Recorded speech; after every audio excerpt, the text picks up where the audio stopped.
There was some sort of confused complaint during last August of the ill behaviour of the children at certain Welsh watering places. Such reports and vague rumours are most difficult to trace to their heads and fountains. None has better reason to know that than myself. I need not go over the old ground here, but I am afraid that many people are wishing by this time that they had never heard my name. Again, a considerable number of estimable persons are concerning themselves gloomily enough, from my point of view, with my everlasting welfare. They write me letters, some in kindly remonstrance, begging me not to deprive poor, sick-hearted souls of what little comfort they possess amidst their sorrows. Others send me tracts and pink leaflets with allusion to the daughter of a well-known canon. Others again are violently and anonymously abusive. And then, in open print, in fair book form, Mr. Begbie has dealt with me righteously, but harshly, as I cannot but think.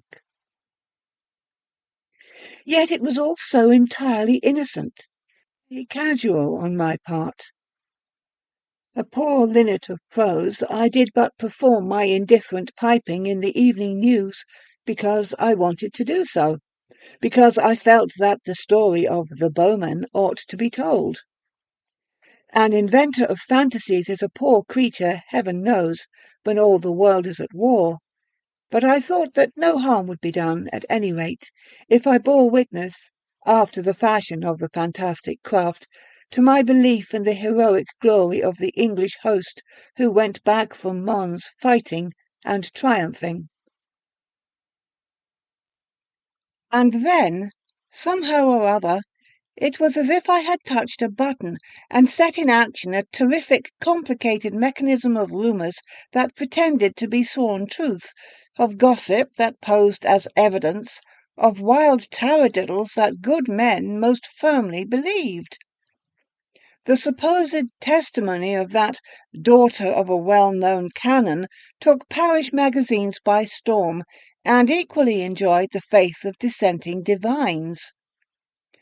The daughter denied all knowledge of the matter, but people still quoted her supposed sure word, and the issues were confused with tales, probably true, of painful hallucinations and deliriums of our retreating soldiers, men fatigued and shattered to the very verge of death. It all became worse than the Russian myths, and as in the fable of the Russians, it seemed impossible to follow the streams of delusion to their fountainhead, or heads. Who was it who said that Miss M. knew two officers who, etc., etc.? I suppose we shall never know his lying, deluding name. And so I dare say it will be with this strange affair of the troublesome children of the Welsh seaside town, or rather a group of small towns and villages lying within a certain section or zone, which I am not going to indicate more precisely than I can help, since I love that country, and my recent experiences with the bowman have taught me that no tale is too idle to be believed. And, of course, to begin with, nobody knew how this odd and malicious piece of gossip originated. So far as I know, it was more akin to the Russian myth than to the tale of the angels of Mons. That is, rumour preceded print. The thing was talked of here and there, and passed from letter to letter long before the papers were aware of its existence. And here it resembles rather the Mons affair. London and Manchester, Leeds and Birmingham were muttering vague, unpleasant things, while the little villages concerned basked innocently in the sunshine of an unusual prosperity. In this last circumstance, as some believe, is to be sought the root of the whole matter. It is well known that certain East Coast towns suffered from the dread of air raids, and that a good many of their usual visitors went westward for the first time. So there is a theory that the East Coast was mean enough to circulate reports against the West Coast out of pure malice and envy. It may be so. I do not pretend to know. But here is a personal experience, such as it is, which illustrated the way in which the rumour was circulated. I was lunching one day at my Fleet Street tavern. This was early in July, and a friend of mine, a solicitor of Sergeant's Inn, came in and sat at the same table. We began to talk of holidays, and my friend Edis asked me where I was going. To the same old place, I said. Manavan. You know, we always go there. Are you really? Said the lawyer. I thought that coast had gone off a lot. My wife has a friend who's heard that it's not all that it was. I was astonished to hear this, not seeing how a little village like Manavan could have gone off. I had known it for 10 years as having accommodation for about 20 visitors, and I could not believe that rows of lodging-houses had sprung up since the August of 1914. Still, I put the question to Edis.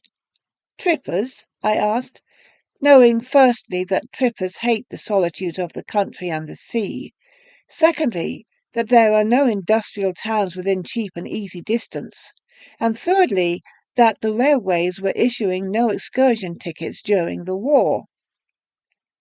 No, not exactly trippers, the lawyer replied, but my wife's friend knows a clergyman who says that the beach at Tremen is not at all pleasant now, and Tremen's only a few miles from Manavan, isn't it?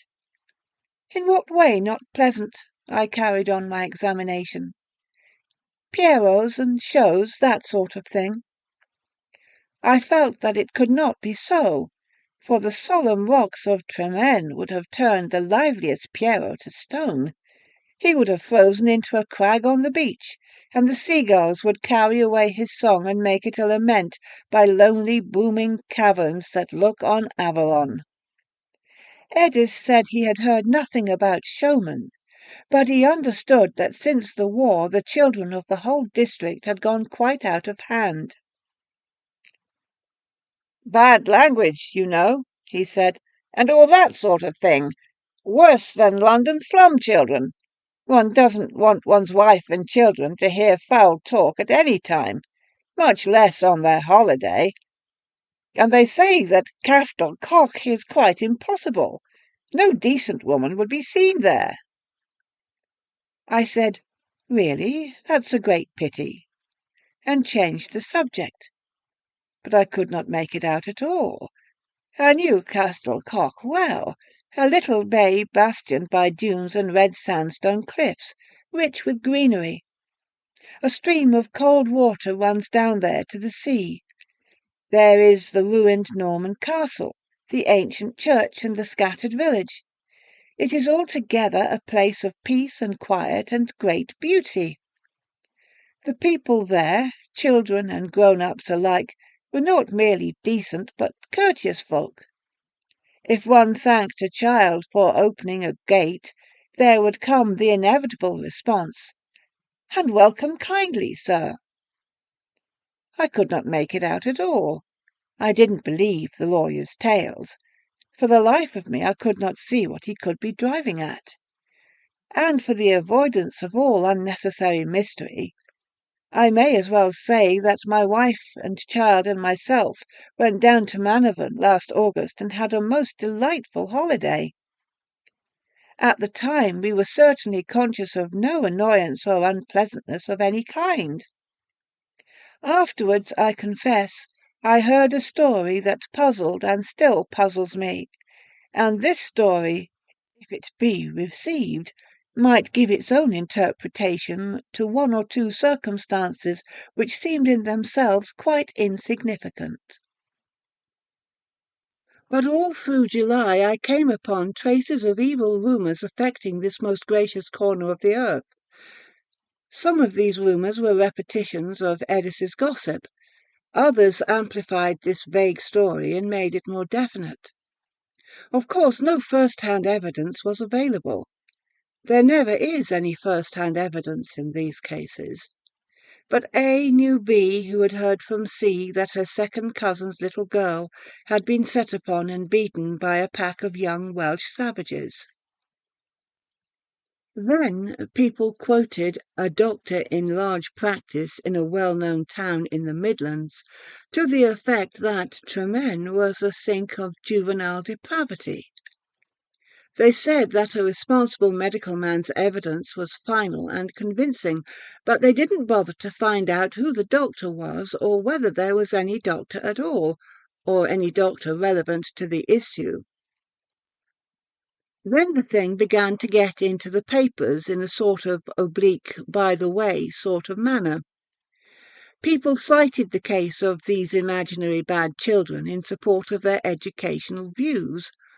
One side said that these unfortunate little ones would have been quite well behaved if they had had no education at all.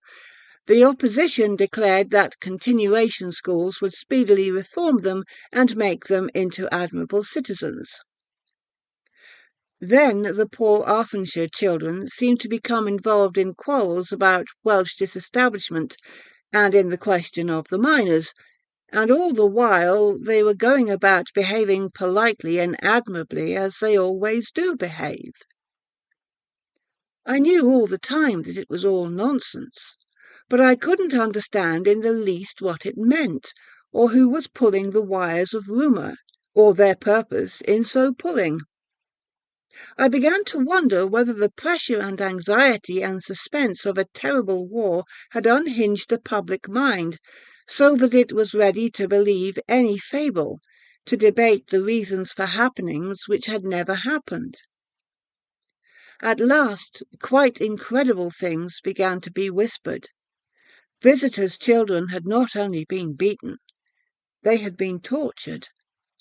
A little boy had been found impaled on a stake in a lonely field near Machen. Another child had been lured to destruction over the cliffs at Castle Coch. A London paper sent a good man down quietly to Aachen to investigate. He was away for a week, and at the end of that period returned to his office and, in his own phrase, threw the whole story down. There was not a word of truth, he said, in any of these rumours, no vestige of a foundation for the mildest forms of all this gossip. He had never seen such a beautiful country. He had never met pleasanter men, women, or children. There was not a single case of anyone having been annoyed or troubled in any sort or fashion. Yet all the while the story grew, and grew more monstrous and incredible. I was too much occupied in watching the progress of my own mythological monster to pay much attention. The town clerk of Tremen, to which the legend had at length penetrated, wrote a brief letter to the press indignantly denying that there was the slightest foundation for the unsavoury rumours which he understood were being circulated. And about this time we went down to Machen, and, as I say, enjoyed ourselves extremely. The weather was perfect, blues of paradise in the skies, the seas all a shimmering wonder, olive greens and emeralds, rich purples, glassy sapphires changing by the rocks. Far away a haze of magic lights and colours at the meeting of sea and sky. Work and anxiety had harried me. I found nothing better than to rest on the thymy banks by the shore, finding an infinite balm and refreshment in the great sea before me, in the tiny flowers beside me. Or we would rest all the summer afternoon on a shelf high on the grey cliffs and watch the tide creaming and surging about the rocks, and listen to it booming in the hollows and caverns below. Afterwards, as I say, there were one or two things that struck cold, but at the time there were nothing. You see a man in an odd white hat pass by and think little or nothing about it. Afterwards, When you hear that a man wearing just such a hat had committed murder in the next street 5 minutes before, then you find in that hat a certain interest and significance. "Funny children" was the phrase my little boy used, and I began to think they were funny indeed. If there be a key at all to this queer business, I think it is to be found in a talk I had not long ago with a friend of mine named Morgan. He is a Welshman and a dreamer, and some people say he is like a child who has grown up, and yet has not grown up like other children of men.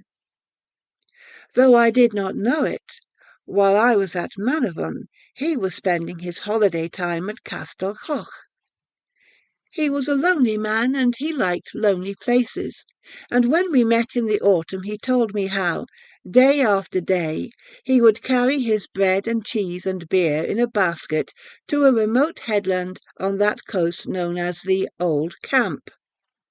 Here, far above the waters, are solemn, mighty walls, turf-grown, circumvallations rounded and smooth with the passing of many thousand years.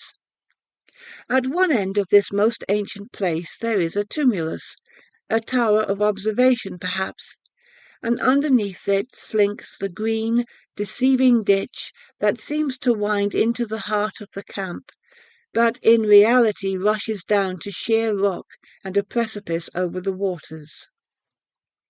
Here came Morgan daily, as he said, to dream of Avalon, to purge himself from the fuming corruption of the streets. And so, as he told me, it was with singular horror that one afternoon, as he dozed and dreamed and opened his eyes now and again to watch the miracle and magic of the sea, as he listened to the myriad murmurs of the waves, his meditation was broken by a sudden burst of horrible, raucous cries, and the cries of children, too, but children of the lowest type. Morgan says that the very tones made him shudder. They were to the ear what slime is to the touch.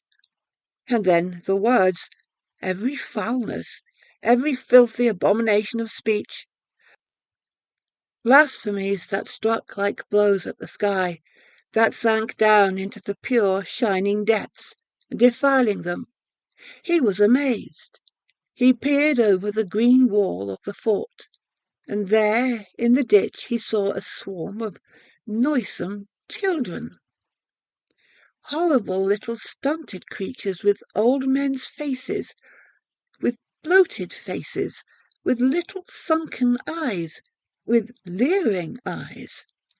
It was worse than uncovering a brood of snakes or a nest of worms. No, he would not describe what they were about. Read about Belgium, said Morgan, and think they couldn't have been more than 5 or 6 years old. There was no infamy, he said, that they did not perpetrate. They spared no horror or cruelty. I saw blood running in streams as they shrieked with laughter, but I could not find the mark of it on the grass afterwards.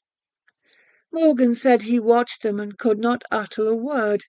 It was as if a hand held his mouth tight. But at last he found his voice and shrieked at them, and they burst into a yell of obscene laughter and shrieked back at him and scattered out of sight. He could not trace them. He supposes that they hid in the deep bracken behind the old camp. Sometimes I can't understand my landlord at the Castle Coch, Morgan went on. He's the village postmaster and has a little farm of his own. A decent, pleasant, ordinary sort of chap. But now and again he will talk oddly. I was telling him about these beastly children and wondering who they could be, when he broke into Welsh. Something like, the battle that is for age unto ages, and the people take delight in. So far Morgan, and it was evident that he did not understand at all. But this strange tale of his brought back an odd circumstance or two that I recollected. A matter of our little boy straying away more than once, and getting lost among the sand dunes and coming back screaming, evidently frightened horribly, and babbling about funny children. We took no notice, did not trouble, I think, to look whether there were any children wandering about the dunes or not. We were accustomed to his small imaginations. But after hearing Morgan's story, I was interested, and I wrote an account of the matter to my friend, old Dr. Duttholt of Hereford, and he— "They were only visible, only audible to children and childlike. Hence the explanation of what puzzled you at first. The rumours, how did they arise?